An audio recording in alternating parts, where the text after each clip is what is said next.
سستی اور کاہلی میں نے اس لیے پہلے وضاحت کر دی کہ اس کا سیدھا تعلق تو نہیں ہے، لیکن اس کا بہت گہرا تعلق ہے تمام چیزوں سے. اس لیے کہ ایک انسان، ایک مومن اگر سست اور کاہل ہو جائے تو اس مومن کی مثال تو ایسی ہے کہ ایک مالک جو ہے اپنے کارکنوں کو، اپنے نوکروں کو، اپنے سرونٹس کو کسی کام کے لیے بھیجے، اور وہ نوکر، وہ کام کرنے والے، وہ کارکن، وہ سرونٹس کام چھوڑ کر سستی اور کاہلی اختیار کرے، تو کیا امید کرتے ہیں کیا وہ کام پورا ہو پائے؟ کیا اس مشن میں وہ مالک سکسیسفل ہو پائیں؟ یا جو ہے جس مقصد کے تحت اس نے ان نوکر کو بھیجا اور جس کے تحت ظاہر سی بات ان کو اجرت ملنے والی ہے، کیا وہ مالک ان کو اس کی اجرت دیں گا؟ نہیں. تو اسی طرح مومن بھی جب دنیا میں بھیجا گیا ہے تو کچھ کام اور مقصد کے تحت بھیجا گیا ہے.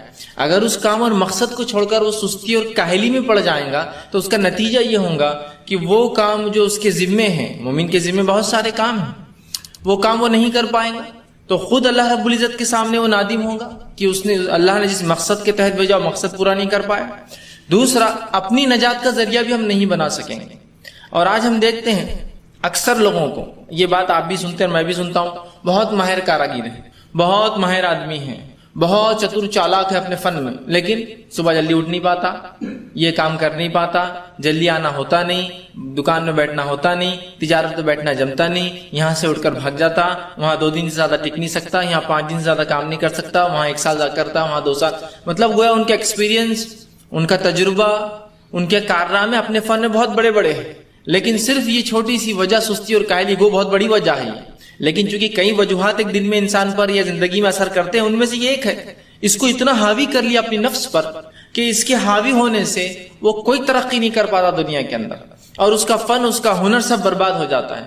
جبکہ اسی کے مقابلے میں دوسرے لوگ جو اس سے کم ہنر رکھتے ہیں، اس فن کے کم ماہر ہیں، لیکن ان کی پابندی، وقت پر پہنچنا، لوگوں کو جیسا وعدہ کیا اس کام کو پورا کرنا، مطلب سستی اور کاہلی وہ چونکہ نہیں کرتے، وہ اس سے کئی گنا مال میں بھی دنیا میں آگے بڑھ جاتے ہیں، اور کئی گنا دولت اور شہرت میں بھی جو اس سے آگے بڑھ جاتے ہیں، اور ان کی تجارت دن دگنی رات چوگنی ہو جاتی ہے.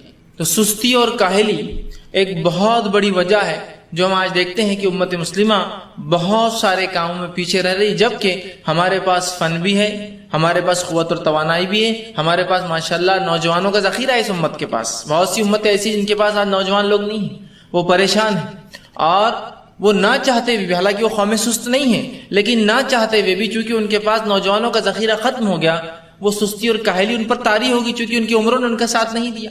میں ایک مثال دیتا ہوں آپ کو. ایک مرتبہ یوں ہوا کہ میرا ایک پروگرام کے سلسلے میں ممبئی جانا ہوا.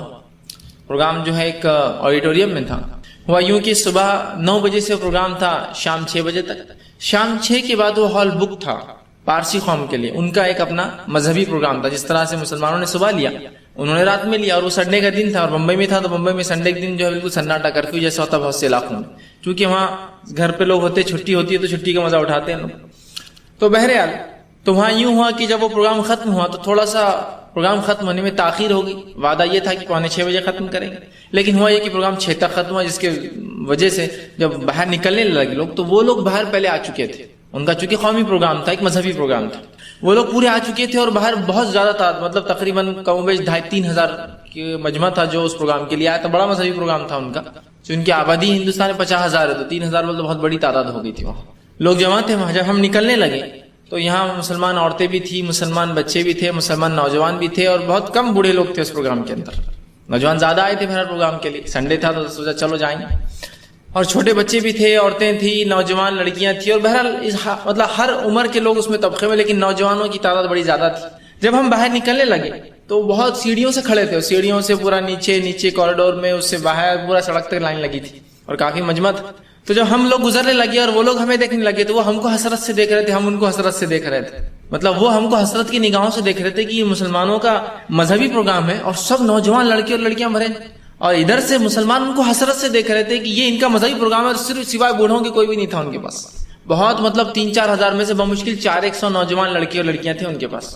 مطلب قوم اکثر ان کی عمر کو پہنچ چکی ہے، ان کے پاس اگر وہ آج کام بھی کرنا چاہتے ہیں تو ان کے پاس نوجوانوں کا سرمایہ نہیں ہے. تو گویا سستی اور کاہلی ان کے اوپر طاری ہو چکی ہے، اس لیے کہ بڑھاپا انسان کو سست کر دیتا ہے. یہ سستی اور کاہلی یہ اس کی مزاج کی نہیں ہوتی ہے، لیکن اس کے حالات اس کو مجبور کر دیتے. سستی کاہلی ایک نوجوان انسان ہے، 2 لوگ مل گئے، کوئی وزنی چیز اٹھا لی، کیا امید کر سکتے ہیں ایسے 4 بوڑھے لوگوں سے یا 10 بوڑھے سے اٹھائیں گے؟ نہیں. اس لیے کہ جہاں ان کے دل میں جوش و جذبہ تو ہے لیکن جسم ساتھ نہیں دیتا، تو یہ سستی آ جاتی ہے ان کی نفس پر.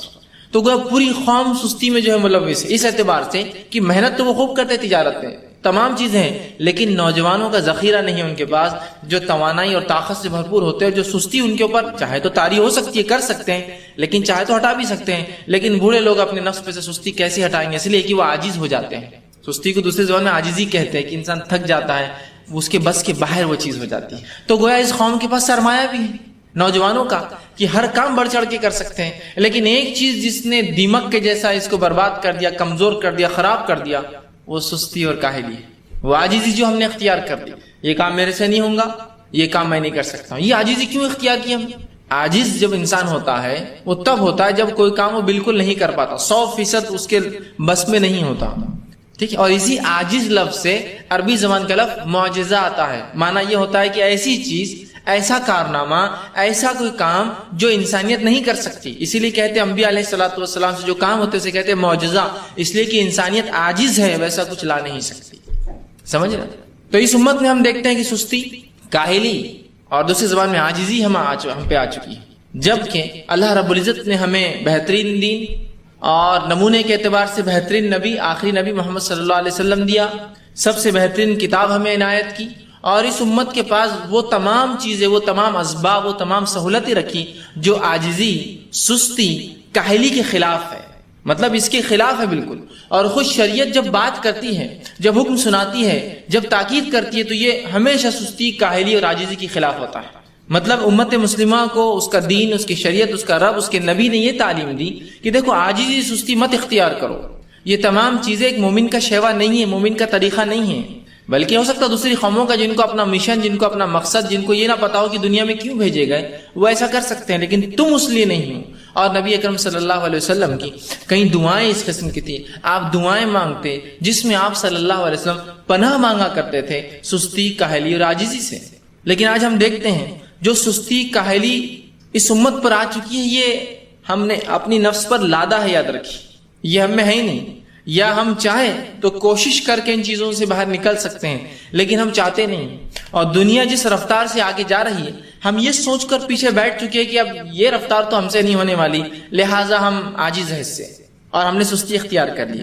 جبکہ یاد رکھیے پچھلے زمانوں کا اگر آپ پچھلے واقعات ہمارے لے یا آپ تاریخ کے اوراق تھوڑے سے پلٹے تو ہم دیکھیں گے کہ 17ویں صدی سے پہلے یا 8ویں صدی سے لے کر 16ویں صدی تک مسلمانوں کے ایسے حالات تھے کہ ہر کوئی جو ان کو دیکھتا وہ یہ کہتا کہ یہ قوم اپنے وقت کے اعتبار سے 1000 سال آگے چلتی ہے۔ ہر کسی کے بڑے بڑے اقوال آپ اٹھا لیجئے، لوگوں کے آپ اقوال دیکھیے، یا ان کے جو ہے جن لوگوں نے تاریخ لکھی ہے ان کے جو ہے آپ اقوال دیکھیے، یا ان کی جو ہے کتابیں پڑھیے، یہ غیر مسلموں کی بات کر رہا ہوں، تو وہ یہ کہنے پر مجبور تھے کہ یہ قوم پر نہ سستی ہے، نہ کاہلی ہے، نہ عاجزی ہے، بلکہ یہ قوم اپنے زمانے سے 1000 سال آگے چلتی ہے۔ وہ قوم جو ہوا میں اڑنے کی باتیں سوچ رہی اس زمانے میں، جبکہ آپ یہ مت سوچئے کہ 1910 کے بعد یا رائٹس بردر نے جب پلین کی ایجاد کر لی یا پلین اڑنا شروع ہوا، جب مسلمانوں نے اڑنے کا سوچا، بلکہ یہ تو تب سوچتے تھے جب دنیا نے کبھی توقع یا ان کے ذہن میں خیال بھی نہیں تھا کہ ہم انسان اڑ بھی سکتا ہے۔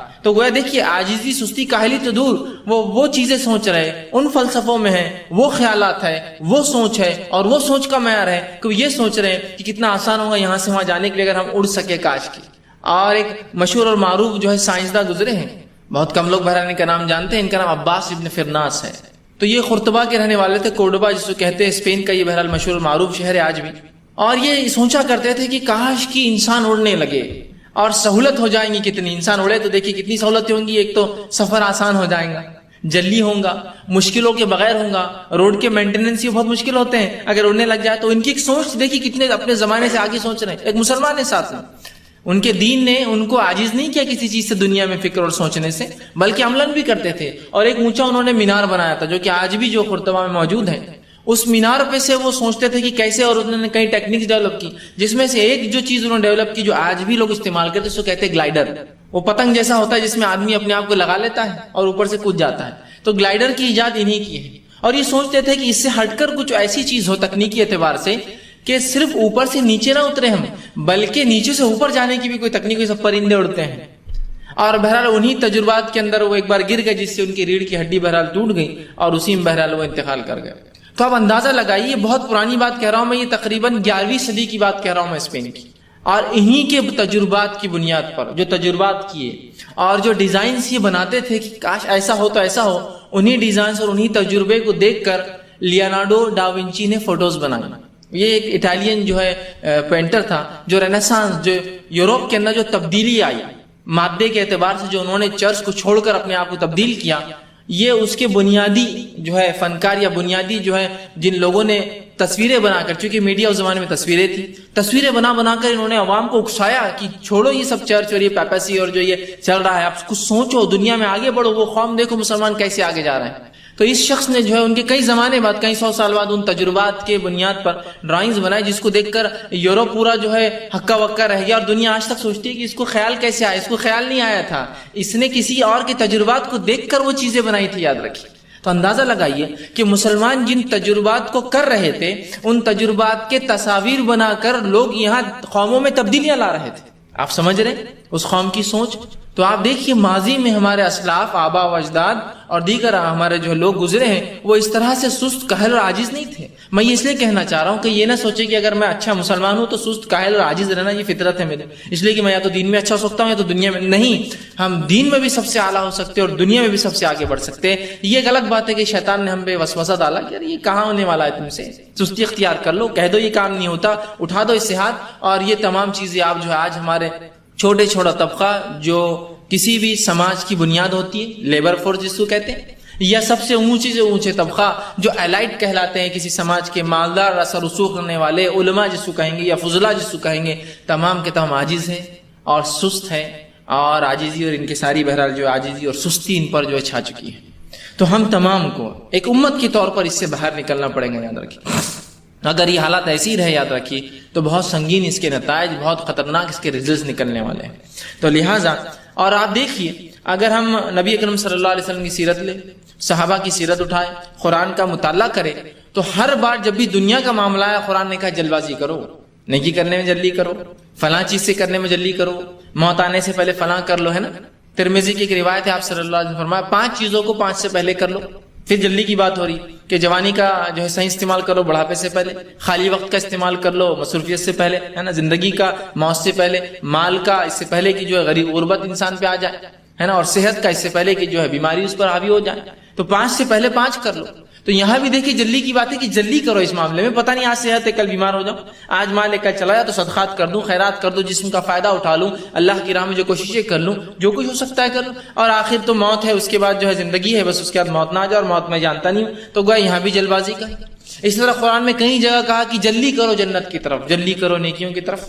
ٹھیک، تو عاجزی اور سستی کی بات تو ہے ہی نہیں، بلکہ خود نبی اکرم صلی اللہ علیہ وسلم کا آپ اگر معمول دیکھیں تو مائی عائشہ رضی اللہ عنہا فرماتی ہے کہ آپ صلی اللہ علیہ وسلم جب فجر کی نماز کے لیے اٹھتے، یہاں میں ذہنی اعتبار سے سستی اور کاہلی کو بھی دور چاہتا ہوں، اور جسمانی اعتبار سے بھی مومن سست اور کاہل نہیں ہوتا ہے. تو مائی عائشہ رضی اللہ عنہا فرماتی ہے کہ نبی اکرم صلی اللہ علیہ وسلم جب صبح اٹھتے نیند سے رات کی نماز کے لیے، قیام اللیل کے لیے، تہجد کے لیے، جب صبح اٹھتے تو آپ سیدھے جو بستر سے اٹھ کر کھڑے ہو جاتے رفتار سے. جسمانی اعتبار سے بھی سستی اور کاہلی نہیں، عبادت کرنے کے لیے، ایک فریضے کو عمل دینے کے لیے. حدیث میں الفاظ ہے کہ نبی اکرم صلی اللہ علیہ وسلم سیدھے اٹھ جاتے اور اٹھ کر اپنی آنکھوں کو ملتے، گھر سے باہر نکلتے، آسمان کی طرف دیکھتے اور سورہ آل عمران کی آخری 10 آیتیں تلاوت کرتے، وضو کرنے جاتے، وضو کر کے نماز کے لیے کھڑے ہو جاتے. اور بہرحال نماز کی کیا تعریف کرے کہ اس کی خوبصورتی، اس کا قیام، اس کے رکوع، اس کے سجود، اور اس کے بعد پھر جو ہے نماز قائم کرتے، اپنی وتر پڑھتے، اس کے بعد 2 اپنی جو ہے سنتیں پڑھ کر مسجد جو ہے فجر کے لیے جاتے. تو یہاں بھی اس حدیث کے اندر نبی اکرم صلی اللہ علیہ وسلم دیکھیں جسمانی اعتبار سے بھی سستی سے نہیں بلکہ تیزی سے بالکل بستر سے سیدھے کھڑے ہو جاتے، اس لیے کہ آپ ذرہ برابر بھی سستی کریں گے تو خود نبی اکرم صلی اللہ علیہ وسلم نے بات فرما دی کہ شیطان کہتا ہے ابھی تو وقت ہے فجر کے لیے، ابھی تو وقت ہے نماز کے لیے، اور وہ تھپکیاں دیتا ہے قسم کی. اور وہ تھپکیاں اگر انسان ایک بار بھی لے الارم لگایا اس نے فجر کا 5:30 بجے لگایا، کیونکہ آج کل نمازیں 5:45 بجے ہوتی ہے، کہیں جگہ 6 بجے بھی ہو رہی، بہرحال تو اب وہ الارم لگایا اور ذرا سستی کیا، اس نے کہا الارم بند کیا کہ ابھی تو 15 منٹ ہے، اور شیطان تھپکیاں دیتا ہے، گیا. تو رسول اللہ صلی اللہ علیہ وسلم دیکھیے سستی، کاہلی، عاجزی بالکل نہیں، سیدھا رفتار سے کھڑے ہوتے، سیدھا کھڑے ہو جاتے اور اس کے بعد نکل جاتے. تو یہی طریقہ، آنکھ صاف کرتے، آنکھ ملتے اپنی تاکہ نیند ختم ہو جائے، باہر جا کر آسمان دیکھتے، 10 آیتیں تلاوت کرتے، اس کے بعد وضو کرتے اور نماز قائم کرتے. تو دیکھیے آپ صلی اللہ علیہ وسلم نہ صرف جو ہے یہ امت دین جو ہے ہمیں جو ہے ذہنی اعتبار سے بلکہ جسمانی اعتبار سے بھی سستی اور کاہلی کی اجازت نہیں دیتا۔ خود نبی اکرم صلی اللہ علیہ وسلم کے تعلق سے آتا ہے، صحیح بخاری اور صحیح مسلم کی روایت ہے متفق علیہ، آپ صلی اللہ علیہ وسلم دعا کیا کرتے، دعا کے الفاظ یوں ہوتے ہیں: اللہم انی اعوذ بک من العجز والکسل والجبن والحرم والبخل۔ آپ دعا کرتے اور کہتے اے اللہ مجھے عاجزی اور کاہلی، پھر فرماتے بزدلی اور بڑھاپا اور کنجوسی سے تیری پناہ طلب کرتا ہوں، کہ عاجزی اور کاہلی، کہ میں عاجز نہ ہو جاؤں کسی چیز سے کرنے سے، میں کاہل نہ اور سست نہ ہو جاؤں کسی چیز سے کرنے سے۔ اسی طرح آپ پناہ مانگتے کہ بڑھاپے سے، بڑھاپا چونکہ بہت ساری کمزوریاں لے آتا ہے تو آپ پناہ مانگتے، بلکہ ایک دعا تو آپ یوں بھی کرتے کہ اللہ میری تمام طاقت و توانائی تو مجھے بڑھاپے کے وقت دے، باقی رکھ اس کو، تاکہ تب بھی میں خوب زور اور شور سے نمازیں روزے رکھ، ورنہ بڑھاپا بہت سی کمزوریاں لاتا ہے۔ اسی طرح آپ فرماتے کہ کنجوسی اور بزدلی سے تیری پناہ چاہتا ہوں، کہ میں کنجوس نہ ہو جاؤں، تیری راہ میں خرچ نہ کروں، اور اسی طرح بزدل نہ بن جاؤں کہ تیری راہ میں جہاد نہ کروں، ٹھیک؟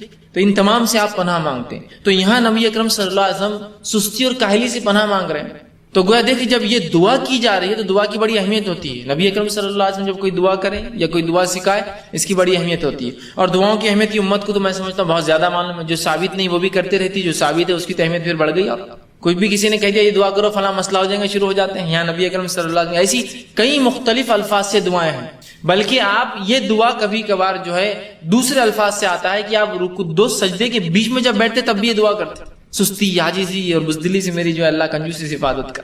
نماز میں بھی کیا کرتی ہے دعا، کتنی اہم ہو رہی ہے، اندازہ لگائیے اس سے۔ تو سستی اور کاہلی سے بچنا بڑی اہم چیز ہے، یاد رکھیے۔ لیکن آج ہم دیکھتے تمام کاموں کے اندر ہمارا معاملہ ایسے ہی ہے۔ آئیے ایک اور حدیث سنی، صحیح مسلم کی روایت ہے، آپ صلی اللہ علیہ وسلم فرماتے اور کہتے ہیں، اور محنت اور مشقت اور کسی بھی کام میں لگن، کسی بھی کام میں آگے بڑھ کر اسے کرنا، یہ مومن کا شیوا اور طرز زندگی، یاد رکھیے۔ کیوں تو سستی اور کاہلی محنت اور مشقت کا الٹ ہے، یاد رکھیے۔ تو جب سستی اور کاہلی مذموم ہے، غلط ہے، یہ اچھی صفت نہیں بلکہ یہ اخلاقی رذیلہ کہلاتی ہے، مطلب برے اخلاق ہے، تو وہیں اچھے اخلاق یہ کہ ایک مومن محنت کرنے والا ہوتا ہے۔ ابھی چونکہ میرا عنوان محنت مشقت نہیں، اس لیے میں اس پہ تفصیلات میں نہیں جاؤں گا، صرف سستی اور کاہلی اور اس کے نتیجے رکھوں گا، لیکن اس کا الٹ محنت اور مشقت ہے۔ تو مومن کا شیوا اور شعار اس کی پہچان ہی ہے، وہ خوب محنت کرتا ہے، مشقت کرتا ہے، اور دل جوئی سے جو کام کرتا ہے اسے خوب دل لگا کر کرتا ہے، اور نہ صرف دل لگا کر کرتا ہے، اتنی محنت کرتا ہے، اس زبردست انداز سے محنت کرتا ہے کہ اپنے حسن کو پہنچ جاتا ہے اس کام کے اندر، اس کام کو سب سے بہترین انداز سے کرتا ہے۔ اور رسول اکرم صلی اللہ علیہ وسلم نے اس چیز کو پسند کیا، بلکہ اس کا حکم بھی دیا، ہر کام کو اتنا لگن سے اور محنت سے انسان کرے کہ اس کی خوبی اور حسن تک پہنچ جائے۔ ایک مرتبہ آپ صلی اللہ علیہ وسلم جا رہے تھے، ابن ماجہ کی روایت ہے، آپ نے دیکھا کہ انسان ایک بکرا ذبح کر رہا تھا۔ جب وہ بکرا ذبح کر رہا تھا، اس کے بعد وہ اس کی جلد کو اس کے گوشت سے الگ کر رہا تھا، جس میں ہو یہ رہا تھا، حدیث میں الفاظ صحابہ نے دیکھا، وہ جب کاٹتا تھا تو کچھ حصہ گوشت کا کٹ کر جلد کو لگ جاتا تھا۔ آپ صلی اللہ علیہ وسلم جو ہی دیکھا، کہا نہیں ایسا نہیں ہوتا ہے، یہ تھوڑی حسن ہے، کسی کام کی خوبی تھوڑی ہے۔ حدیث میں آتا آپ خود وہاں گئے اور اس کا پیر آپ نے ہاتھ میں لیا، اس جانور کا جو الٹا لٹکا تھا، اور اس کے پیر میں ایک چیرا مارا، ایک کٹ مارا، اور اس میں انگوٹھا ڈالا آپ نے، اور انگوٹھا ڈال کر ہاتھ کو کھینچتے ہوئے نیچے تک لائے، جس سے اس کی جلد، اس کے گوشت کو اور جلد کو الگ کرتے ہوئے گردن تک لا لی، اور کہا ایسا کرتے ہیں کسی جانور کو صاف۔ یہ نہیں کہ تم اتنے گندے طریقے سے کرو کہ جلد کبھی اس کے گوشت کو لگ جاتی ہے، کبھی گوشت اس کی جلد کو لگ جاتا ہے، یہ حسن نہیں ہے، یہ طریقہ ہے جانور کو صاف کرنے کا۔ تو نبی اکرم صلی اللہ علیہ وسلم نے تو اتنی پرفیکٹنیس، اتنا زبردست کسی کام میں مہارت حاصل کریں کہ ایک جانور کی اگر جلد، اسے کیا ہوتا ہے دیکھا جائے تو دنیا میں اعتبار سے ہم سوچیں کیا ہوتا ہے، تھوڑا گوشت لگ گیا جلد سے تو پھینک دیں گے، لیکن یہ خوبی تو نہیں ہے کسی کام کی، مہارت تو نہیں ہے نا۔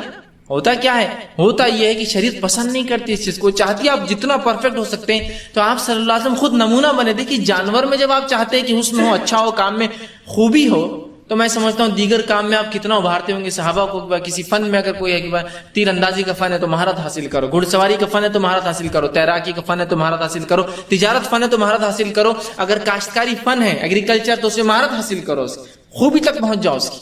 تو یہاں جانور ہے صرف ایک ادنا جس کی جلد نکالی جا رہی ہے، تو آپ نے اس کو بتایا نہیں، اور اس کے پیر پہ ایک مارا اور انگوٹھا ڈالا اس میں، اس طرح سے دیکھیے آپ جو ماہر خصاب ہوں گا اسی طرح سے کرتا ہے، اور گردن تک لا کے جلد کو چھڑاتا ہے، پھر اندر ہاتھ ڈالتا ہے، پھر چھڑاتا ہے، ہاتھ ڈالتا ہے، چھڑاتا ہے، جس سے اس کا گوشت کبھی اس کے جلد کو نہیں لگتا، اور بالکل آسانی سے اس کا چمڑا اور اس کا گوشت الگ ہو جاتا ہے۔ ایسے کرتے ہیں کوئی چیز کو صاف، یہ ہے اس کا حسن، یہ ہے اس کی خوبی۔ تو سستی اور کاہلی تو ظاہر سی بات ہے وہ نتیجہ ہوگا کہ انسان خراب کام کرے گا. لیکن جو انسان محنت اور مشقت کرے گا، بلکہ صرف محنت اور مشقت نہیں، اس کام میں اس کے حسن تک پہنچ جائیے، آپ اس کی خوبی تک پہنچ جائے کہ کوئی کہ ہاں یہ کام ہوتا ہے نا. اور ایسے لوگوں کو دنیا پسند کرتی، یاد رکھیے. اور یہی وجہ تھی کہ صحابہ کو لوگوں نے پسند کیا، دنیا نے پسند کیا.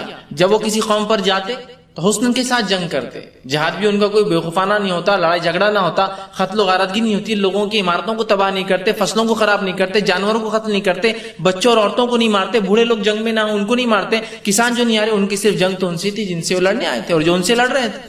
ایک بار جنگ ختم ہوئی تو ان کی حسن یہ تھا، ان کی خوبی یہ تھی کہ جا کر امن و امان شہر میں قائم کرتے. لوگ کہتے وہ کیا لوگ ہیں، اس سے پہلے تو جو کچھ ہوا وہ تو بہت بدترین اور برا ہوتا تھا. تو حسن تھا ان کے ہر کام کے اندر.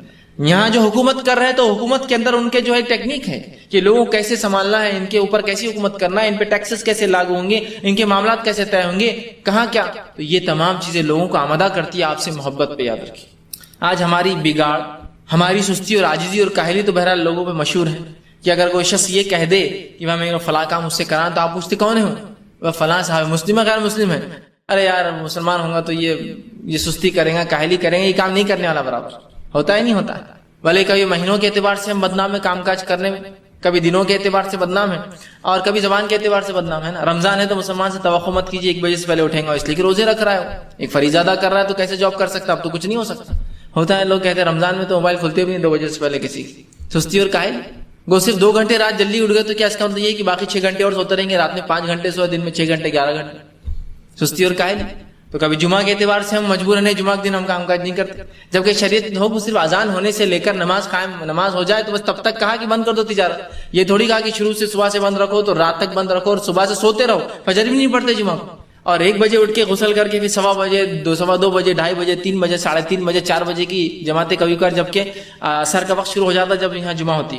ایسے بھی معاملے جمعہ، اس لیے کہ جمعہ آپ سستی اور کاہلی کا دن ہے آج، جبکہ یہ تو عبادت کر کے بتانا تھا کہ آج تو ان کی جاگرتی ہے، آج تو جاگتے ہیں مسلمان. تو کبھی دنوں کے اعتبار سے ہم سستی اور کاہلی ہماری مشہور ہے، کبھی مہینوں کے اعتبار سے مشہور ہے، اور کبھی حالات کے اعتبار سے ہماری خود جسمانی جو معاملات ہیں. تو یہ نہیں ہونا چاہیے، شریعت نے بالکل اس کو پسند نہیں کیا. صحیح مسلم کی روایت ہے، آپ صلی اللہ علیہ وسلم فرماتے کہتے ہیں مفید کاموں کی حرص کرو، اللہ سے مدد طلب کرو اور عاجزی کا مظاہرہ نہ کرو. مفید کاموں میں حرص کرو. اچھے کاموں میں حرص سمجھتے ہیں نا، حرص کرنا بولتے ہیں. ایک آدمی کوئی کام کرے، یا حرص کا لفظ زیادہ بچوں میں استعمال، ایک بچہ کوئی کام کرے اس کو دیکھ کر دوسرا کام کرے اس کو کہتے ہیں حرص یا حریص کہتے ہیں، مطلب کسی چیز کی چاہت میں اس کام کو کرنا. تو رسول اللہ فرما رہے کہ مفید کاموں میں حرص کیا کرو، مطلب اگر اچھے کام ہے تو پھر حریص بنو، وہ کر رہا ہے تو میں بھی کروں گا، حرص کیا کرو. جبکہ ہمارا معاملہ یہ کہ ہم برے کاموں میں، غلط کاموں میں حرص کرتے ہیں نا. دیکھو وہ خاتون کتنا فیشن کر رہی تو میں بھی اتنا فیشن کروں، حرص. کبھی ایسا ہو کہ وہ خاتون کتنا پردہ کرتی میں بھی پردہ کروں، کوئی خاتون کر نہیں، اس میں نہیں ہوتا ہے نا. اس لیے کہ ہم کیا کرتے ہیں، دین میں اپنے سے نیچوں کو اور دنیا میں اپنے سے اوپر کو دیکھتے ہیں. اب کہ معیار الٹا ہونا چاہیے. جیسا کہ اگر دنیا کا معاملہ تو ہمارا پڑوسی دیکھو کتنے کروڑ پتی، ہم غریب ہیں، ہم کا ان کے برابر ہے. جبکہ ہونا ہی چاہیے کہ میرا ادھر والا پڑوسی تو بیچارہ اور غریب، میں اس کو دیکھوں. تو وہاں ہم اوپر والوں کو دیکھتے ہیں، اور جہاں دین میں اوپر والوں کو دیکھنا وہاں نیچے والوں کو، کہ بھائی وہ خاتون پردہ کرتی اس کو نہیں دیکھتے. وہ دیکھو اتنے بڑے اللہ عالم کی بیٹی اس نے نہیں کرتی تو ہم نہیں کرے تو کیا ہوا. تو دنیا میں دین میں اپنے سے نیچوں کو دیکھتے، دنیا میں اپنے سے اوپر. جبکہ ہونا ہی چاہیے دین میں اپنے سے اوپر، دنیا میں اپنے سے نیچے. تو ہم جو سستی اختیار کر چکے. تو دنیا میں ہم کیسے حریص ہوتے ہیں کہ وہ لوگ دیکھو فلاں بازار میں جا کر فلاں کپڑے خریدتے فلاں شاپ سے، ہم بھی وہاں جا خرید. کبھی یہ سوچا وہ لوگ فلاں مسجد میں جا کے فلاں نمازیں پڑھتے، جمعہ اختیار کرتے ہیں، یا عیدگاہ میں جاتے نماز کے لیے، یا فلاں وہ کرتے، یا نماز کا فلاں اہتمام ہوتا، ان کے گھر میں ذکر و اذکار ہوتا، تلاوت قرآن ہوتی، ان کے بچے فلاں. وہ نہیں دنیا میں، لیکن دیکھیں کیسا کمپٹیشن ہوتا ہے ہمارا. تو رسول اللہ فرما رہے مفید کاموں میں حرص کرو. مفید کام سب اچھے ہوتے ہیں، شریعت نے ہر اچھے کام کا حکم دیا ہمیں. مفید کاموں میں حرص کرو کہ وہ کرتا ہے میں بھی کروں گا، اور اللہ سے مدد طلب کیا کرو. اللہ سے ظاہر سی بات ہے کوئی بھی کام کے لیے اللہ سے مدد طلب کرنا پڑیں گے. اللہ اس کی طاقت، سکت، توانائی، قوت، مال، دولت سب دے ہمیں اس کام کے لیے. اور فرمائے عاجزی کا مظاہرہ مت کرو. عاجزی جو ہوتی ہے نا، یار ہم کہاں کر سکتے ہیں، ہم سے کہاں ہونے والا ہے، ہم تھوڑی اس لائق ہیں. عاجزی کا مظاہرہ نہ کرو. اگر تجھے کوئی مصیبت پہنچے تو یہ نہ کہے، کوئی تکلیف آئے، کوئی مصیبت، تو یہ نہ کہے کہ اگر اس طرح کر لیتا تو ایسا ہوتا، اس طرح کر لیتا تو ویسا ہوتا. اگر کوئی مصیبت پہنچ گئی، آپ نے حرص کیا، عاجزی اختیار نہیں کی، کوئی کام کر دیا، اور کیا ہوا، نتیجتاً کو مصیبت آ گئی آپ پر، تو کوئی مصیبت آئے تو یہ نہ کہے کہ کاش ایسا نہ کر کے ایسا کرتا تو ایسا ہوتا. ہوتا ہے نا مصیبت، اگر یہ دواخانے نہ لے جاتے ادھر لے شاید بچ جاتے، اور کوئی مر گیا تو بولتے وہاں جاتے. تو سوال یہ ہے کہ اس کی قضا، اس کی موت کا وقت سمجھ لیجیے اللہ نے لکھ رکھا تھا 10 بجے فلاں جگہ. اب آپ کیسا بولتے کہ وہاں لے جاتے تو بچ جاتا تھا. اگر یہ لوگ وہاں علاج کرتے تو آج وہ زندہ رہتے تھے. ایسا کیسا ہوتا؟ اللہ نے طے کر دیا مرنا، زندہ کیسا رہتے تھے؟ یہ الگ بات ہے کہ آپ علاج کر لیتے لیکن موت تو تھی لکھی ہوئی اس وقت. فرمایا اگر کوئی مصیبت آ جائے تو یہ نہ کہے کہ فلاں ایسا کر لیتا تو ایسا ہوتا، بلکہ البتہ یہ کہے کہ اللہ نے اسی طرح مقدر کیا تھا. کوئی چیز کر گزری، آپ نے کوشش کر لی، سب کچھ آپ نے اپنا لگا دیا، اس کے بعد بھی کوئی غلط ہو گیا، اس کے بعد مصیبت آ گئی، تو یہ کہے کہ اللہ نے ایسے ہی مقدر میں کیا تھا اور جو اس نے چاہا وہ ہو گیا. اور اگر کا لفظ یہ شیطان کی طرف سے ہوتا ہے. اگر یہ کرتا تو، اگر ایسا ہوتا تو، اگر تم آ جاتے تو، یہ سب ہے نا. اگر ڈاکٹر مل جاتا تو بچ جاتے. نہیں بچتے تھے، مرنا تھا مر گئے. چاہے ڈاکٹر رہتے، 1000 ڈاکٹر رہتے، ڈاکٹروں کے بیچ رہتے، خود ڈاکٹروں کو موت آتی تو کیا ہوتا؟ علاج کر پاتے کیا اپنا؟ موت تھی تو ہونا ہی ہوتا ہے. تو بہرحال یہ ہے. تو یہاں بھی اس حدیث میں نبی اکرم صلی اللہ علیہ وسلم حرص کا حکم دیا مفید کاموں میں، اور عاجزی سے ہمیں بچنے کا حکم دیا. یہ عاجزی اور سستی کاہلی بہت بری چیزیں یاد رکھی. اور آج ہم دیکھتے ہیں بہت بڑا طبقہ اس عاجزی، سستی، کاہلی، بزدلی اور ایسے اخلاق کے اندر پھنسا ہے جس کی کوئی انتہا نہیں. اسی طرح اللہ رب العزت قرآن میں فرماتا اور کہتا ہے، سورہ حدیث سورہ نمبر 57 اس کی آیت نمبر 21 میں، اور فرمایا سابقوا الی المغفرۃ من ربکم وجنات ارضها کارض السماء والارض. کہ اللہ فرما رہا اور کہہ رہا ہے کہ اپنے رب کی بخشش کی طرف اور ایک دوسرے سے آگے بڑھو، دوڑو اور رب کی بخشش کی طرف ایک دوسرے سے مسابقہ کرو. وہ سابقو کا لفظ ہے کہ ایک دوسرے سے آگے بڑھو اللہ کی مغفرت اور بخشش کے لیے. اور ظاہر سے تو مسابقے میں وہی کامیاب ہوتا ہے جو وقت کا صحیح استعمال کر کے، اپنی توانائی کا صحیح استعمال کر کے صحیح وقت پہ صحیح کام کر لے. 12ویں پڑھ رہا ہے تو 12ویں کی صحیح محنت کر لے تو وہ جو مسابقے میں آئیں گا. اب 12ویں ہونے کے بعد، گریجویشن کے بعد سوچو کاش میں 12ویں اچھی پڑھتا تو کوئی فائدہ نہیں ہے. مسابقے کی خصوصیت یہ ہوتی ہے کہ اس وقت اس پل وہ کام صحیح ہو جائے. تو اللہ رب العزت فرما رہا ہے کہ اپنے رب کی بخشش اور مغفرت کے لیے ایک دوسرے سے مسابقہ کرو، آگے دوڑو اور بڑھو، اور اس کی جنت کی طرف جس کی چوڑائی زمین و آسمان کے برابر ہے. جس کی چوڑائی جنت کی زمین و آسمان کے برابر ہے، اس جنت کو حاصل کرنے کے لیے مسابقہ کرو. اور صحابہ کی زندگی یہ بہترین مثال ہے ایک دوسرے سے حرص کرنے کی، رشک کرنے کی اور مسابقہ کرنے کی، کہ ایک دوسرے سے مغفرت اور جنت کے لیے مسابقہ کرتے. اور اس معاملے میں میں صرف ایک مثال دوں گا کہ عمر ابن خطاب رضی اللہ عنہ اور ابوبکر صدیق رضی اللہ عنہ، یہ دو مشہور و معروف شخصیتیں میں سمجھتا ہوں سب پہچانتے ہیں. ایک خلیفہ اول، ایک خلیفہ ثانی دوم ہے. اسی طرح اللہ کے رسول صلی اللہ علیہ وسلم کے بعد صحابہ میں مقام ابوبکر صدیق کا ہے اور اس کے بعد عمر ابن خطاب کا ہے. اس لیے کہ نبی اکرم صلی اللہ علیہ وسلم نے خود حدیث میں فرمایا کہ میرے بعد ابوبکر اور عمر کو دیکھو. تو ظاہر سی بات ہے دونوں کا مقام ہم سب کو پتہ چلتا ہے. اور جانتے تھے یہ لوگ صحابہ ہیں، اور ہم جانتے ہیں کہ یہ لوگ قرآن اور حدیث پہ عمل کرنے والے لوگ تھے، کتاب و سنت ان کا شیوا تھی اور ہر بار مسابقہ کرتے تھے. اور ایک مرتبہ کا واقعہ عمر ابن خطاب رضی اللہ عنہ فرماتے ہیں اور خود کہتے ہیں کہ میں ہمیشہ ابوبکر صدیق رضی اللہ عنہ کو دیکھتا تھا اور ہمیشہ یہ سوچتا تھا کہ میں ضرور ان سے آگے بڑھوں گا، ضرور میں ان سے آگے جاؤں گا. ایک مرتبہ یہ ہوا کہ نبی اکرم صلی اللہ علیہ وسلم نے اعلان کیا، غالباً جنگ تبوک کا واقعہ ہے، اعلان کیا اور یہ اعلان کیا کہ اس جنگ کے لیے کون مال دیں گا، جبکہ فصلیں پکی ہوئی تھی. فصلیں پکی ہوئی تھی مطلب پورا انویسٹمنٹ ہو چکا تھا صحابہ کا، اکثر پیسہ لگ چکا تھا، فصلیں اب کٹیں گی تو مال آئیں گا. اس کے باوجود بھی لوگ لالا کر رکھ رہے تھے. میں انتظار میں تھا، عمر ابن خطاب فرماتے اور رکا ہوا تھا پیچھے کہ ابوبکر کو پہلے لانے دیتا ہوں، اور آج جو ہے میں بازی ضرور مان لے جاؤں گا، آج میں زیادہ دوں گا، آج ان سے بازی لے جاؤں گا. اور میرا کمپٹیشن، میرا مسابقہ ان کا مسابقہ ابوبکر صدیق رضی اللہ عنہ سے تھا. اور وہ کہنے لگی، میں نے سوچا کہ اب میں اس سے زیادہ وہ کروں گا. اور میں گھر گیا اور تمام چیزوں کا حساب کیا اور سب آدھی آدھی لے کر آیا، آدھا مال، آدھے جانور، آدھا جو کچھ تھا میرا سرمایہ، آدھی پراپرٹی بیچ کر سب آدھا کیا، میں نے نصف نکالا اور پورا آدھا بیچ کر آیا اور لا کے نبی اکرم صلی اللہ علیہ وسلم کی خدمت میں میں نے رکھ دیا. اور وہاں پھر میں ٹھہر گیا اور میں نے دریافت کیا کہ ابوبکر آئے ہیں؟ تو کسی نے کہا نہیں ابوبکر ابھی نہیں آئے، انتظار ہے ان کا. کہا ٹھیک. اور میں اپنے دل میں وہ کہتے سوچنے لگا دل میں، آج تو میں نے بازی مار لی ابوبکر سے، آج مار دیا ہوں گا بازی، اس لیے کہ 50% لا لیا میں نے.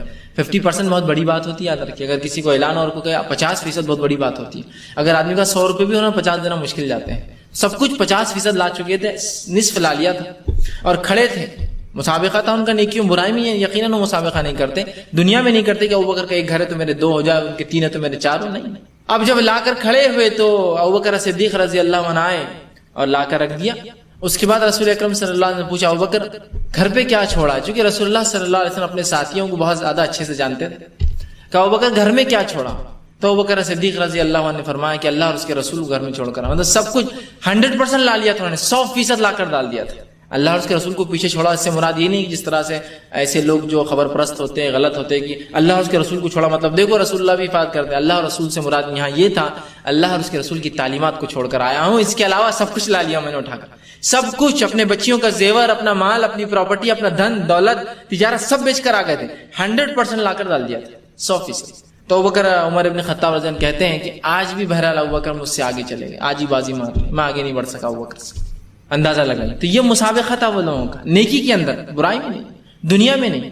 اور عاجزی اور سستی تو ان کو آپ دیکھیں گے نہیں ان کی زندگی کے اندر، بلکہ ایسی زندگیاں تھیں ان کی کہ ابوبکر صدیق رضی اللہ عنہ کا اگر دور دیکھیں، دور خلافت آپ اٹھا لیں، 2.25 سال کا ہوتا ہے یہ مشکل. 2.25 سال سمجھتے ہیں نا، ٹھیک، مطلب 12 مہینے اور 9 مہینے، یہ تو مکمل جو 21 مہینے کا ان کا دور خلافت تھا. لیکن اس 21 مہینے کے دور خلافت کی فتوحات اگر آپ لگائیں گے نا حساب، جو زمینات مسلمانوں کو ملی، جو مال غنیمت جمع ہوا، جو جنگیں اس میں لڑی گئی، جتنا دنیا کا خطہ فتح کیا گیا، تو یاد رکھ لیجیے یہ رفتار دنیا میں جب سے دنیا قائم ہوئی، میں سمجھتا ہوں قیامت تک ایسی فتوحات کسی کو نہیں ملی، کسی کو نہیں ملی. صرف 2.25 سال میں 21 مہینے کے اندر جو فتوحات آپ نے حاصل کی، ایسی فتوحات یہ اسلامی تاریخ نہیں بلکہ دنیا کی تاریخ میں بھی نادر کیا ہے ہی نہیں، کوئی اس سے نزدیک بھی نہیں پہنچ سکتا ہے. جس علاقے پر آپ نے وہ کیا اور جتنی جنگیں آپ نے ان پر، میں یہ نہیں کہہ رہا ہوں کہ یہ لوگ جنگ اور جدال اور جو خون کے پیاسے تھے انسانوں کے، میں کہنا یہ چاہ رہا ہوں کہ دنیا میں امن قائم کرنے کے لیے جو انہوں نے کیا وہ اتنا مثالی اور ایسا نمونہ تھا کہ ایسا نمونہ نہیں مل سکتا ہے. اب آج کے دور میں لے لیجیے، سب کچھ ہونے کے باوجود بھی امریکہ آج ایک بہت بڑا ملک ہے جس کے پاس بہت بڑی طاقت ہے، دنیاوی اعتبار سے یقیناً بہت بڑی طاقت رکھتا ہے، اپنے پاس بہت بڑی فوج رکھتا ہے، جو کچھ ہے. بہرحال اتنا سب کچھ ہونے کے بعد بھی وہ آج تک جس ملک میں گیا کبھی اپنی حکومت بھی نہیں قائم کر پایا. آپ مثالیں لے لیجیے نا، وائٹنام وار ہوا، اور امریکہ کی بہرحال پرانی فطرت ہے کہ ہر جگہ ٹانگڑ آتا ہے. وائٹنام وار ہوا، وائٹنام میں وہ پہنچا، ایک بہت چھوٹا سا ملک ہے، آپ کبھی اس کو اٹھا لیجیے، ایک میپ لے لیجیے، اتنا چھوٹا ملک کہ کبھی کبھار تو 3-4 ملک وائٹنام، لاؤس، چھوٹے چھوٹے دکھتے بھی نہیں کبھی نقشے کے اندر، تھوڑا بڑا میپ رہا تو جب سمجھ میں آتا ہے کہاں تھا. اور وہاں اس نے اتنی بدترین شکست کھائی کہ دنیا آج تک جو ہے نام لیتی ہے، اور آج تک جو ہے امریکہ جو ہے اپنی انگلی دانتوں میں ہی دبائے ہوئے کہ ہوا کیسے یہ میرے ساتھ، ہوا کیسے کہ ایسا ملک جس کے اندر نہ فوج تھی، نہ قوت تھی، نہ طاقت تھی، کیسے انہوں نے ہمیں ہرا دیا. تو یہی ہوتا ہے، ٹھیک. تو گویا اتنے سے ملک پہ حکومت قائم نہیں کر سکا. آپ دیکھیے انہوں نے جن خطوں پر جو ہے اپنا جو ہے تسلط کیا، جن خطوں پر یہ جو حاوی ہوئے، جن خطوں کو انہوں نے فتح کیا، آج بھی یہ مسلمانوں کی حکومت ہے، آج بھی. تو اتنے سے ملک پہ حاوی ہونے سکا. رہا اس کے بعد بڑے بڑے ممالک وہ تو چھوڑ دیجیے، وہ اتنا چھوٹا کہ اس کے ناک میں اس کے جس کو کہیں گے ناک میں چھوٹا سا کیڑا جیسی اس کی مثال ہے، لیکن وہ جیسا کیڑا ناک میں جاتا ہے نا تو پورا انسان بوکھلا جاتا ہے، ویسا بوکھلا گیا تھا امریکہ. تو ایسے حالات ہوتے ہیں. تو 2.25 سال کے اندر ایسی حکومت آپ نے کی کہ اس دور سے لے کر اس زمانے سے آج تک بھی مسلمانوں کی حکومت ہے ان خطوں کے اوپر. پورا عراق کم و بیش اور پورا شام فلسطین تک یہ آپ ہی کے زمانے میں فتح ہوا. تو اندازہ لگا اتنا بڑا خطہ کیسے ہو سکا. یہ عاجز نہیں تھے، یہ سست نہیں تھے، کاہل نہیں تھے. ان کی راتیں عبادت میں گزرتی تھی، ان کے دن جو ہے تجارتوں میں گزرتے تھے، ہے نا. یہ ایسے نہیں تھے کہ تجارت نہیں کر رہے، میں تو فل ٹائم لگا ہوں یہ کام کرنے، میں تو پارٹ ٹائم کرتا ہوں کچھ نہیں. ان کی پوری زندگیاں اس کے لیے لگی تھی، تمام کام اسی کے لیے ہوتے تھے، سستی اور عاجزی نہیں تھی. تو یہ صحابہ ہمارے لیے نمونہ ہے، یاد رکھیں. اور اس کے بعد دیگر خلفاء راشدین کے ادوار پڑھیے آپ دیکھیے اتنی چھوٹی چھوٹی زندگیاں، اتنی چھوٹی چھوٹی عمریں اور ایسے بڑے بڑے کارنامے جو بڑے بڑے لوگ یا بڑے بڑے بادشاہ جو ہے جنہوں نے بہت بڑے بڑے ممالک جیتے ہیں وہ بھی نہیں کر پائے. انہوں نے ایسے کارنامے انجام دیے اور ان کے کارناموں کی خصوصیت یہ تھی یہ اپنے آپ میں مکمل تھے اور یہ اپنے آپ میں جو ہمیشگی والے تھے، پرماننٹ تھے کہ جہاں جہاں یہ پہنچے آج بھی مسلمانوں کی حکومت ہے، اور جہاں جہاں یہ گئے آج بھی ان علاقوں کی زبان عربی ہے. آج بھی کیسا اثر ڈالا اپنا کہ چھاپ چھوڑ دی کہ اپنی زبان تک لے کر آئے. ایسا کوئی علاقہ نہیں جس پر کوئی تسلط کرے اور اس کے واپس جانے کے بعد وہ ملک اپنی زبان نہ بدلے. برٹشر انڈیا میں آئے، حکومت کی، انگلش سکھائی، لیکن بہرحال جب گئے تو واپس انڈیا آ گئے، ہندوستان میں انگلش نہیں رہی لینگویج. جہاں بھی ہو ایسے ہی ہوتا ہے، جب حکومتیں ہٹ جاتی زبان بدل جاتی، اس لیے کہ لوگ پسند نہیں کرتے. صحابہ کو لوگ کتنا پسند کرتے تھے کہ ان کے جانے کے بعد زبانیں بھی اس ملک کی عربی ہو گئی. آج دنیا میں 22 عربی ممالک ہیں، جہاں گئے وہاں زبان تک لوگوں نے ان کی لے لی، اور جہاں زبان نہیں لی تو کم از کم حرف اور ہند سے تو لے لی. ان کی الف با تا سا تو انہوں نے لے لیا، یہ تو کم از کم کر پائے کہ لینگویج تو ان کی سمجھو فارسی تو فارسی رہ گئی، لیکن فارسی کی لیپی تو کم از کم عربی ہو گئی.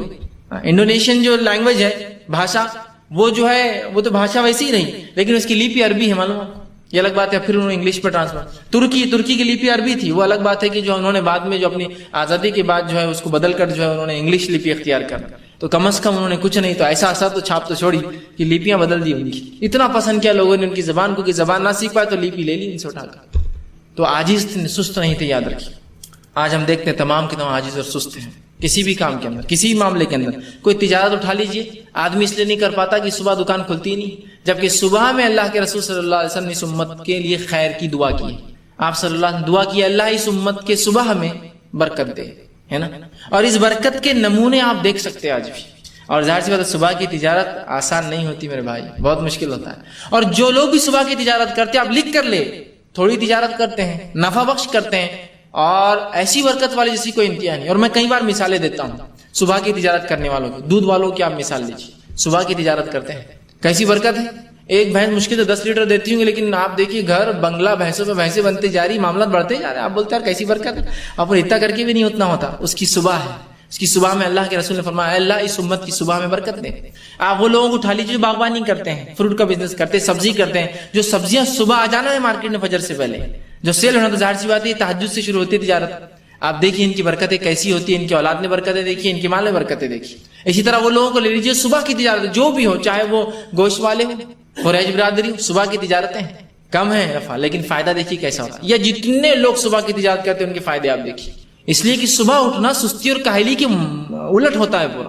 آج ہمارا معاملہ ہے کہ ہماری تجارت 12 بجے تو میں دکان پر پہنچتا ہوں, 10 بجے آفس کا ٹائم ہے, تو 10:30 11 بجے سے پہلے میری کبھی انٹری ہو ہی نہیں سکتی ہے. اس لیے کہ میرا شیوا پہچان اس لیے کہ مسلمان ہوں نا, اتنے جلدی کیسے پہنچ سکتا ہوں.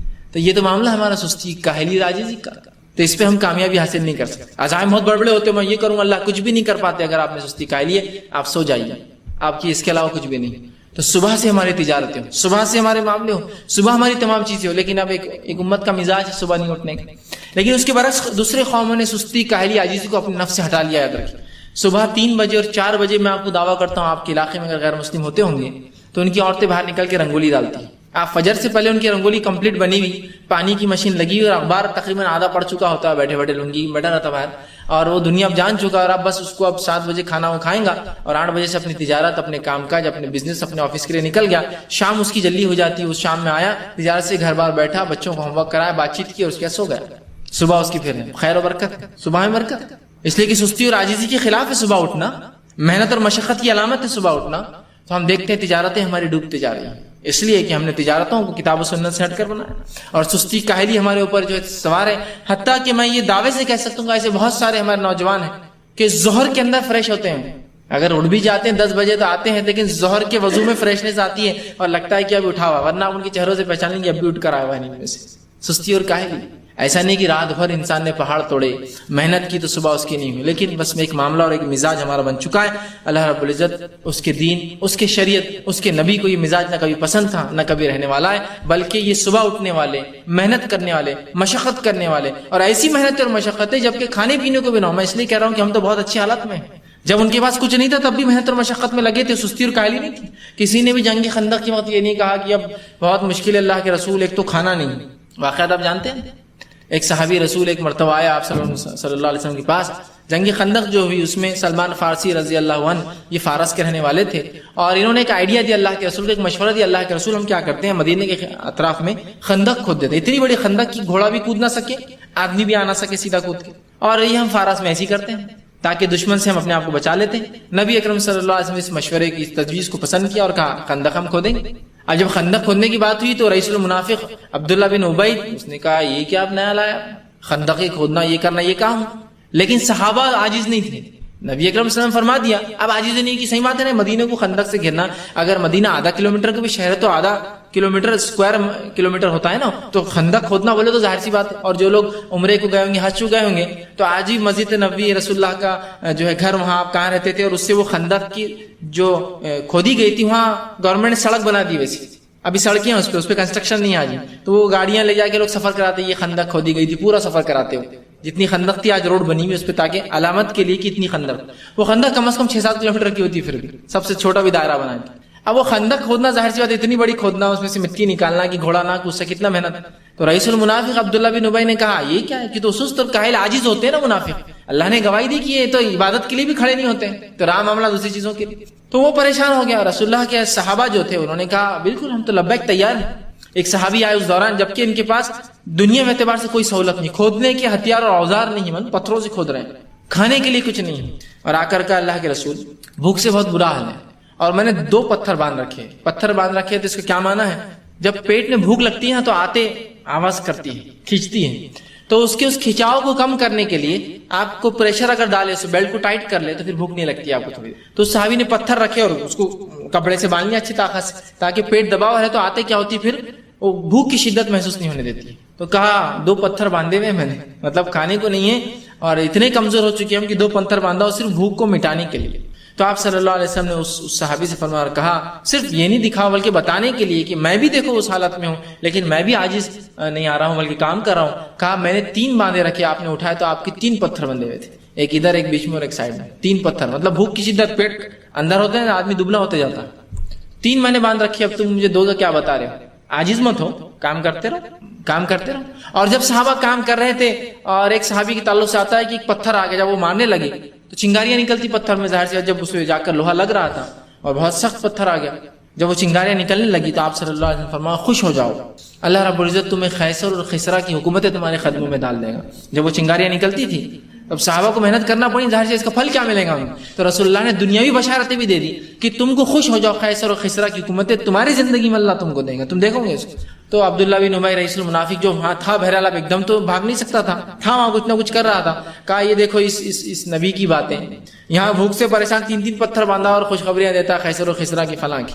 تو رسول اللہ صلی اللہ علیہ وسلم صحابہ عاجز نہیں تھے اس کی باتیں سن کر کہ صحیح بول رہا ہے یار، یہ یہاں تو کھانے کے جو ہے لالے پڑے ہوئے ہیں، یہاں مدینہ اتنا سا شہر ڈیفینڈ کرنا ہے، اس کی حفاظت مشکل جاری ہے اور یہاں بشارتیں مل رہی خیسر و خسرا۔ عاجز نہیں تھے، سست اور کاہل نہیں تھے، وہ جانتے تھے ان کی نبی کی بات ہے تو یہاں پر سچ ہے اور وہ کام کرے چلے جا رہے ہیں۔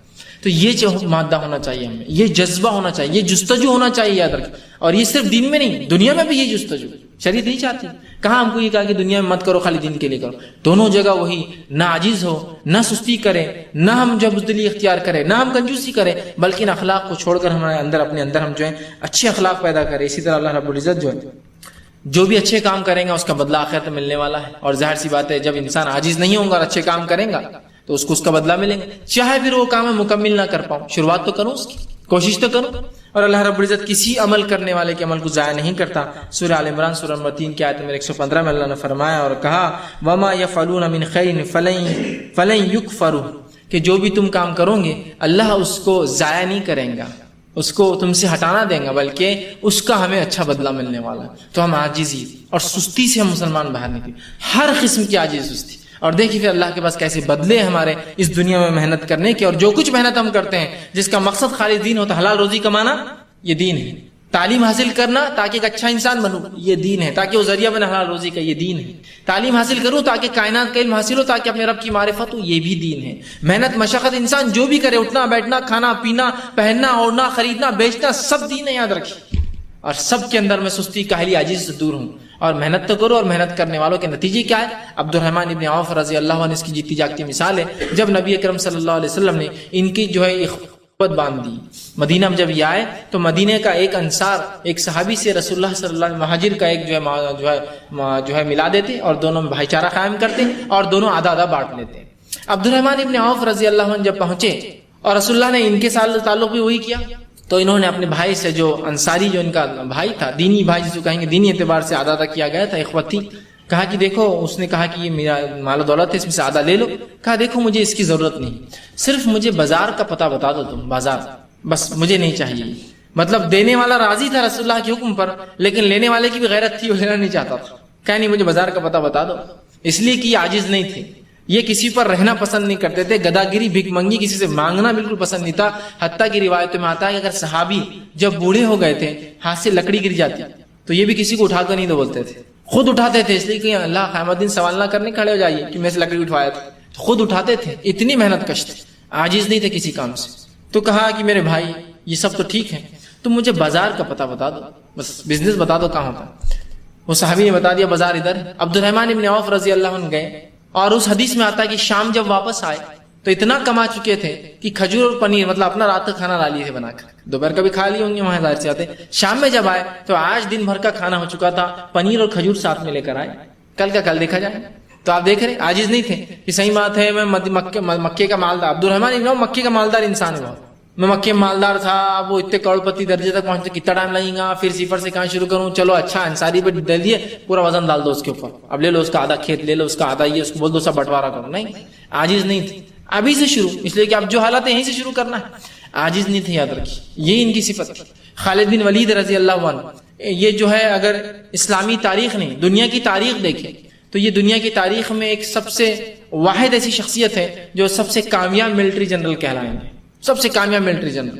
بلکہ second world war, first world war کے اندر جو ملٹری اسٹریٹجیز جو اپنائی گئی تھی، بالخصوص جرمنیوں نے جو اپنائی تھی، یہ خالد بن ولید رضی اللہ عنہ کی تھی. بلکہ ان کا جو جنرل میجر جنرل تھا جرمنی کا، اس نے اپنی کتاب میں لکھا کہ میرے لیے نمونہ اور مثال اپنی جنگوں میں میرا استاد خالد بن ولید ہے. تو آپ دیکھیے، لیکن یہ بھی عاجز نہیں تھے، یہی ان کی خصوصیت تھی. دنیا میں عاجز نہیں تھے کسی چیز سے کہ خلیفہ کا حکم آیا کہ بھائی یہاں سے وہاں چلا جاؤ، عاجز نہیں کہ اب اتنی دور کیسے جانا، خلیفہ حکم آیا چلو یہاں سے. حتیٰ کہ آپ کے تعلق سے آتا ہے کہ آپ ایک بار عراق میں جنگ کر رہے تھے. عراق اب میپ میں دیکھ لیجئے کہاں ہے. ابوبکر صدیق رضی اللہ عنہ نے لکھا کہ میں نے 4 ٹکڑیاں، 4 بٹالین، 4 جو ہے فوجیں شام میں بھیجی ہے مختلف مقامات پر. یہ چاروں کو حکم دیا ہے کہ اب ایک جگہ جمع ہو جائے، اس لیے کہ ہرقیل نے جو ہے اپنی پوری فوجوں کو ایک جگہ جمع کر دیا اور اس کا ارادہ ہے ایک ایک کر کے چاروں کو جو ڈیل کروں، اور اگر وہ ایک ایک کر کے ہم سے لڑیں گے تو ہم کامیاب نہیں ہو سکیں گے. لہٰذا میں نے حکم دیا ہے چاروں فوجوں کو ایک جگہ آنے کا تاکہ پھر تم بھی ایک ساتھ حملہ کرو، لیکن انہیں تمہاری ضرورت ہے. لہٰذا آدھی فوج کو تم جو ہے مسنہ بن حریث رضی اللہ عنہ کو چھوڑ دو، آدھی فوج لے کر فوراً نکلو اور شام پہنچ جاؤ. اب عراق سے نکل کے سفر کرنا اور شام میں جانا، اب ظاہر سی بات ہے اگر نیچے سے جائیں گے تو بہت وقت لگے گا، اوپر سے جانا ہے، اوپر سے جائیں گے تو وہ رومی علاقہ تھا یاد رکھیے، اور وہاں ان کی سرحدوں پر ان کی فوجیں تھی. فارس تو ہار چکا تھا مسلمانوں سے، اوپر کا حصہ پورا وہ نارتھ ان کا ہاتھ سے جا چکا تھا، شمال ان کا جا چکا تھا، لیکن اب رومی تھوڑی داخل ہونے دیں گے. تو خالد بن ولید رضی اللہ عنہ نے پوچھا ایک شخص سے جو راستہ بتانے ماہر تھا، جو دن کا راستہ بتاتا تھا اور ایک رات کا راستہ بتانے والا، چونکہ راستہ بتانے والے بڑے اہم ہوتے تھے، پوچھا کہ میں کیا کروں اس معاملے میں، کوئی ایسا راستہ بتاؤ کہ میں رومیوں سے میرا کہیں پالا نہ پڑے، اس لیے کہ میں فوج سے جا کے ملنا چاہ رہا ہوں، یہیں جھگڑا جنگ ہو جائیں گا تو فوجی مارے جائیں گے، رسد کم، لیکن ہم کو پہنچنا وہاں، تو میں جاتا ہوں وہاں جا کر ہم لڑے تو کیسے ہم سرحد سے نکلے. کہا ایک ہی راستہ ہے جس سے ہم نکل سکتے، لیکن یہ راستہ اتنا چھوٹا ہے اے خالد کہ اس سے اگر کوئی شیر بھی گزر جائے جنگل کا تو وہ بھی ڈرے گا، اس لیے کہ اتنا چھوٹا ہے کہ پتھر گرتے ہیں، وادی بہت چھوٹی ہے. تو کہا چھوٹا ہو بڑا ہو مجھے نہیں پتا، میں عاجز نہیں ہوں اس کام سے، ہم اسی راستے سے جائیں گے. تو کہا امیر جو ہے خالد بن ولید بہت مشکل ہے، یہ بات آپ جان لو. کہا کیا تم لوگ تیار ہو؟ امیر مومنین کا حکم، ابوبکر صدیق کا حکم ہے، چلنے کو تیار ہو؟ فوج نے کہا آپ جہاں چلے ہم وہاں چلنے کو تیار. عاجز نہیں تھے کوئی، یہ نہیں کہا کہ ہم پہلے یہاں جنگ لڑ کے پریشان عراق میں، اب تم بول رہے شام جاؤ، وہ بہت لمبا سفر ہوتا ہے، اور آپ پوری فوج کو لے کر اسی راستے سے بنا رومیوں کو خبر لگے 5 دن میں سفر کر کے جو ہے شام پہنچے. بہت لمبا سفر ہے یاد رکھیں، اور فوج کے ساتھ چلنا اور بھی مشکل ہوتا ہے. گھڑ سوار ہے تو پیدل آدمی ہے تو اونٹ ہے تو مختلف مشینیں ہیں، گاڑیاں ہیں جو دھکا دے کے لے جائی جا رہی ہے، رسد ہے، کھانا پینا ہے. اندازہ لگائیے آپ کیسی پلاننگ رہے گی. عاجز نہیں تھے وہ، یہ کام سے نکل گئے اور سلامتی کے ساتھ پورے جتنے بھی جو ہے ساتھ میں جو ہے سپاہی تھے بالکل ہٹے کٹے، اس لیے کہ جنگ میں صحت بڑی اہم ہوتی ہے. ہٹے کٹے سے مراد میں یہ نہیں کہہ رہا ہوں کہ ان کے پیٹ بڑے بڑے ہو گئے ہوں گے خوب، اور وہ ایسا نہیں ظاہر چاہتے. ہٹے کٹے سے مراد قوت اور توانائی کے ساتھ، ٹھیک. ورنہ صحت کا معنی یہ نہیں کہ انسان کا پیٹ بڑا ہو، بلکہ صحت یہ ہو کہ انسان کا سینہ باہر اور پیٹ اندر ہو، ٹھیک ہے، جب وہ کھڑا ہو صفوں کے اندر، ٹھیک. تو وہ پہنچ گئے باہر اور پھر انہوں نے جنگ بھی لڑی. تو عاجز نہیں تھے، دیکھیے عاجز نہیں تھے، سستی نہیں تھی، کاہلی نہیں تھی کہ اب اتنی دور کیسے جائیں گے. کرنا اللہ کے لیے، آج اللہ دینے والا ہے اور نتیجہ اللہ کے ہاتھ میں، کوشش میرے ہاتھ میں، کر گزرو. تو صحابہ کی زندگی میں ایسے بے شمار نمونے ہیں کہ کبھی سستی کاہلی اختیار نہیں کی کسی کو امتحان ہے. لیکن آج بہرحال ہم دیکھتے ہیں ہر چیز ہماری سستی اور کاہلی ہے. اب یہ چھوڑ دیجئے دنیا میں یہ لوگوں نے کیا کیا، فتوحات کیسی ہوئی، تجربات کیسے ہوئے، انکشافات کیسے ہوئے، ڈسکوریز، انوینشنز، بڑے بڑے اسفار، وہ میں اب نہیں گنواتا ہوں. میں اب چھوٹی چھوٹی مثال لیتا ہوں سستی اور کاہلی کی. ہم اللہ کی فرائض کے اندر سستی اور کاہلی کرتے ہیں. سبحان اللہ. نمازوں میں کیا حال ہے دیکھیے کہ اگر کہیں 1 بجے جماعت ہے 1:15 کی پڑھیں گے نا، اور 1:15 بجے ہے 1:30 کی پڑھیں گے، اور 1:30 بجے ہے 1:45 دیکھیں گے نا، 1:45 ہو گئے 2 کی دیکھیں گے نا، 2 ہو گئے 2:15 دیکھیں گے، 2:15 ہو گئے بھائی چلو ابھی جائیں گے نا نماز. ارے اب وہاں جاتے جماعت نہیں ملیں گے، دیکھیں پھر ہم گھر میں پڑھ لیں گے، اور گھر میں، اور آپ جانتے ہو اثر کا وقت آگے آپ دیکھیں گے بعد میں. اندازہ لگائیے وہ چھوڑی سستی اور کاہلی صحابہ کی جو دنیا میں نہیں تھی، اور اسلاف کی جو دنیا میں بڑے کارنامے انجام دیے. یہاں فرض عبادت میں سستی اور کاہلی دیکھی. اللہ نے مال دے دیا، حج فرض ہو گیا مجھ پر، لیکن حج نہیں کرتا ہے. فرض عبادتوں میں سستی اور کاہلی. یہاں نبی اکرم صلی اللہ علیہ وسلم قیام اللیل کے لیے سیدھا اٹھ کر کھڑے ہو رہے ہیں، اور یہاں فرض عبادتوں میں ہم غائب. یا پڑھتے بھی ہے تو بالکل آخری جماعت، آخری، یا سورج ڈوب رہا ہے تو جب اثر ہو رہی ہے، یا جو ہے بالکل اب ظہر کا وقت ختم ہے تو بغیر جماعت کے جو ہے کہیں بس جا کے تھڑپڑ کر کے کیسے بھی سجدے کرے اور جو نماز پڑھ کے آ گئی، ہر چیز میں سستی اور کاہلی۔ سبحان اللہ، یہاں تو صحابہ، اسلاف، تابعین، تبع تابعین کے واقعات ایسے ہیں کہ سستی اور کاہلی تو ان کو دیکھ کر صرف توقع کرتی ہوئی کبھی ان کو میں لگ جاؤں یا ان کے نزدیک پہنچ جاؤں۔ کیسے کیسے واقعات سفر، کیسے کیسے حالات۔ امام بخاری رحمہ اللہ یہ جو ہے ایک حدیث کی تلاش کے اندر کسی نے کہا کہ شام میں جو ہے مصر میں ایک شخص جس کا ایک حدیث ہے، تو آپ بخارا سے نکلے جو کہ رشیا، سمرقند جو ہے بخارا، یہ جو ہے ترکی جو ہے قزاقستان کا ایک علاقہ ہے، وہاں سے نکل کر آپ کہاں گئے؟ مصر گئے۔ یہ کوئی آج کا دور نہیں ہے کہ وہاں پہنچے ہوں گے ایمبیسی میں جا کر ٹھپا لگایا ہوں گا کہ بس اسٹیمپ لگاؤ پہنچ جاؤ مصر، وہاں سے فلائٹ پکڑی ہوں گی، مصر اتریں گے، مصر سے جو ہے گاڑی پہلے سے بک ہوں گے، ٹریول کر کے گئے ہوں گے، وہاں کیا حدیث لاؤ تمہارے پاس دو۔ یہ سفر پیدل ہوا ہوگا، یہ سفر جہاز سے ہوا ہوگا، یہ پانی کے جہاز سے، یہ سفر جو ہے جانوروں پہ ہوا ہوگا، اتنی مشقت اٹھا کر کئی مہینے گزرے ہوں گے۔ کئی ممالک، قزاقستان بہت بڑا علاقہ ہے، وہاں سے نکل کر مصر آنا کئی ممالک کا سفر ہے، آج کے اعتبار سے بھی سفر محال اور مشکل ہے۔ اتنا طے کر کے آپ آئے اور بہرحال اس حدیث کی تلاش میں آپ اندازہ لگائیے کیسے سستی اور کاہلی سے اوپر ہو کے محنت اور مشقت والے لوگ تھے۔ سستی اور کاہلی ان کے پاس نہیں پھٹت۔ تو جب حدیث رسول کو جمع کرنے میں یہ محنت تھی تو عبادتوں میں کیا حال رہا ہوگا، کیا لگن رہتی ہوں گی، تو اندازہ ہی لگایا جا سکتا ہے لوگوں کا۔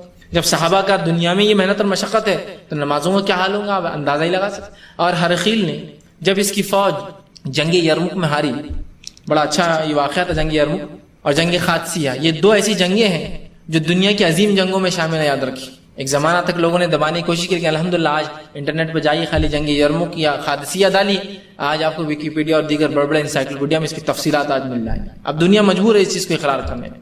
تو جنگ یرمک جو ہوئی یہ بہت جو ہے ایک جس کو کہیں گے یہ دنیا کی تاریخ میں بڑی جنگوں میں سے ایک جنگ ہے۔ ہرقیل جو ہے اپنے طرف سے 2,40,000 لوگ لایا تھا لڑنے کے لیے، یہ سب فوجی تھے، یہ سب کے سب جو ہے فوجی تھے، اور اس کے مقابلے مسلمانوں کی فوج بمشکل 40-45 ہزار جو ہے صحابہ پر مشتمل تھی، یاد رکھیے۔ جب یہ جنگ ہوئی، اس جنگ کے اندر 3,000 جو ہے مسلمان مارے گئے، جس میں سے بہت جلیل القدر کچھ صحابہ بھی تھے 5 سے 6 جو اس جنگ کے اندر 3,000، لیکن 1,20,000 جو ہے ہرقیل کی فوج ماری گئی۔ جب اس کو یہ خبر ملی اتنی بڑی شکست کی تو اس نے جمع کیا اور پوچھا کیا وجہ تھی ہمارے شکست کی، بتاؤ۔ امام طبری نے اپنی تاریخ میں یہ واقعہ لکھا ہے۔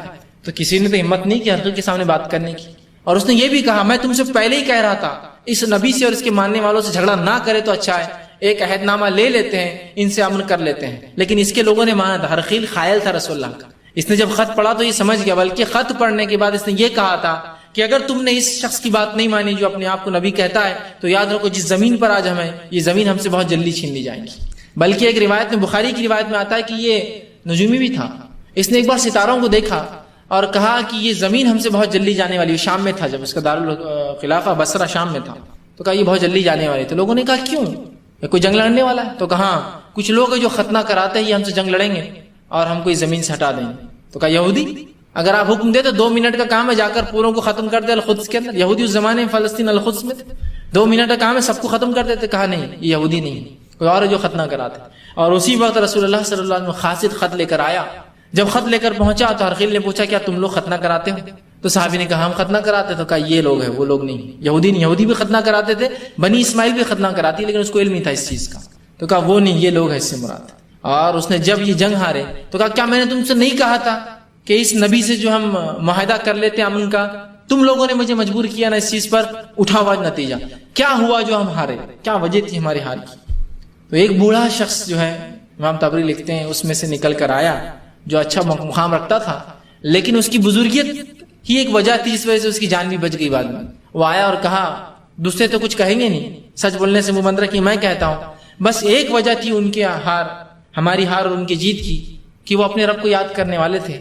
ہم اپنے رب کو چھوڑ بیٹھے اور راتوں میں ذکر بڑا تفصیل اس نے بیورا کیا، وہ راتوں میں جاگتے ہیں، ذکر کرتے ہیں، نمازیں پڑھتے ہیں، دن میں گھوڑے پر سوار ہے تب بھی اپنے رب کو یاد کرتے ہیں۔ مطلب محنت مشقت دیکھیے، جہاں دنیاوی کام کرے جہاد، وہاں راتوں میں رب کو بھی خوش کرے۔ سست آدمی کر سکتا ہے کہ راتوں کی نماز بھی پڑھ رہا دن میں جہاد بھی کر رہا، کہاں سے کریں گا؟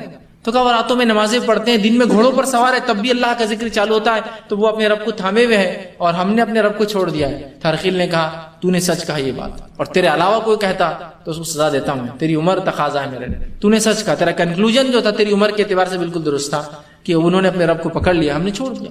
لیکن یہاں دیکھیے صحابہ کی محنت اور مشقت، عاجز نہیں تھی وہ کام سے، محنت اور مشقت ان کی. ہم دیکھیے فرائض نمازوں میں ہماری سستیاں اگر دیکھ لیں تو بس میرے کو ضرورت نہیں ہے, باقی زکوٰۃ دینے کا کیا معاملہ ہوتا ہے, حج کے اندر کیا حالات ہوتے ہیں, اور باقی تمام نفلی عبادتوں کا کیا ہو سکتا ہے. یہ فرائض میں ہماری سستیاں ہیں. فجر کی نماز کی سستی تو اس حد تک ہے کہ کسی کہنے والے نے بڑی اچھی بات کہی ہے, اگر مسلمان فجر میں اٹھ جائے تو میں تب سمجھوں گا یہ امت جاگ گئی.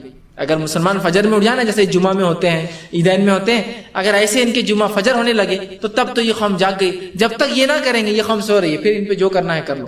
اس لیے کہ نماز فرائض ہے, اور اگر فرائض میں جو اول فریضہ صبح چالو ہوتا ہے, ہم پر عائد ہوتا ہے, وہ یہی نماز ہے نا.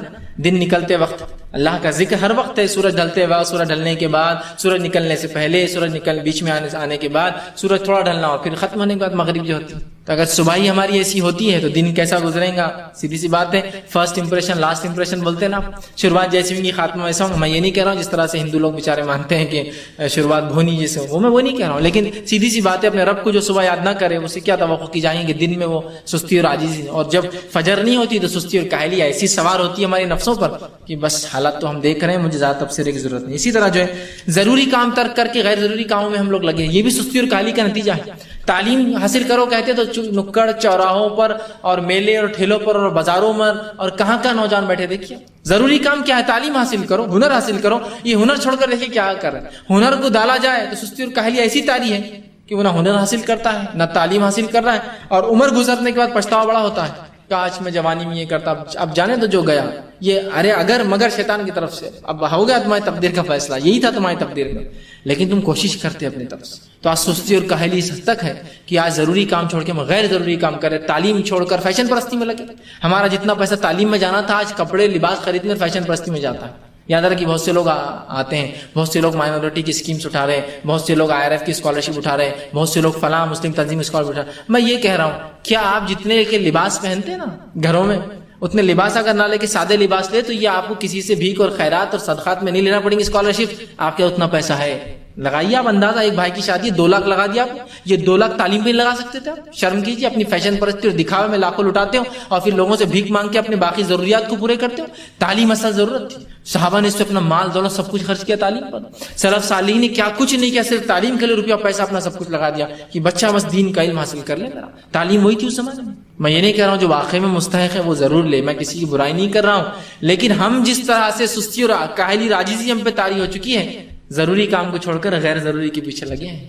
وقت ہمارا تعلیم حاصل کرنے میں, دین کا علم حاصل کرنے میں نہیں لگتا ہے بلکہ فالتو کام میں. اسی طرح جو ہے ہم دیکھتے ہیں جو کام کرنا چاہیے ضروری جب وہ انسان نہیں کرتا اور غیر ضروری کام میں لگتا ہے تو انسان آخرت کی کوئی تیاری نہیں کر پاتا کیوں تو اس میں سستی طاری ہو جاتی ہے. اسی طرح ہم دیکھتے ہیں کہ وہ علم حاصل نہیں کرتا ہے, محنت ہے تو کاشتکاری نہیں کرتا ہے, میرے کو فلاں جگہ جا کے پڑھنا ہے. سوال یہ آج تو کیا کر سکتا ہے وہ کر کے بتا, کل جو ہے دیکھا جائے گا. کوشش تو جاری رکھو.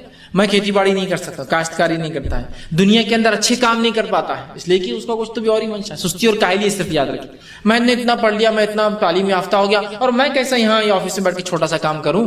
یہ صرف سستی اور کاہلی ہے اس کی. چھوٹا بڑا کیا ہوتا ہے؟ کام کام ہوتا ہے, یاد رکھیے. اور تعلیم کیا اسی لیے حاصل کی کہ آپ کو اچھی نوکری ملے. تعلیم تو ایک اچھا انسان بننے کے لیے, دنیا کو سمجھنے کے لیے, کوئی مجھے دھوکہ نہ دے یہ جاننے کے لیے میں نے کہ میرے اولاد کو میں تعلیم دوں گا. کیا ضروری وہی ذریعہ معاش بنے؟ نہ بنے تو کیا ہوگا؟ نہیں, میں چھوٹا کام کیسے کر سکتا؟ کوئی کام چھوٹا اور بڑا نہیں ہوتا جب تک کہ وہ حلال ہے. یاد رکھیے. پھر آپ چمار کیوں نہ ہو, پھر آپ جو ہے چھوٹے موٹے برتن کیوں نہ بناتے ہو, یا آپ چھوٹے چھوٹا کام کیوں نہ کرتے ہو, لیکن لوگوں میں یا اس کا بھی بڑا اونچ نیچ ہو گئی اور اس سستی اور کاہلی کا نتیجہ.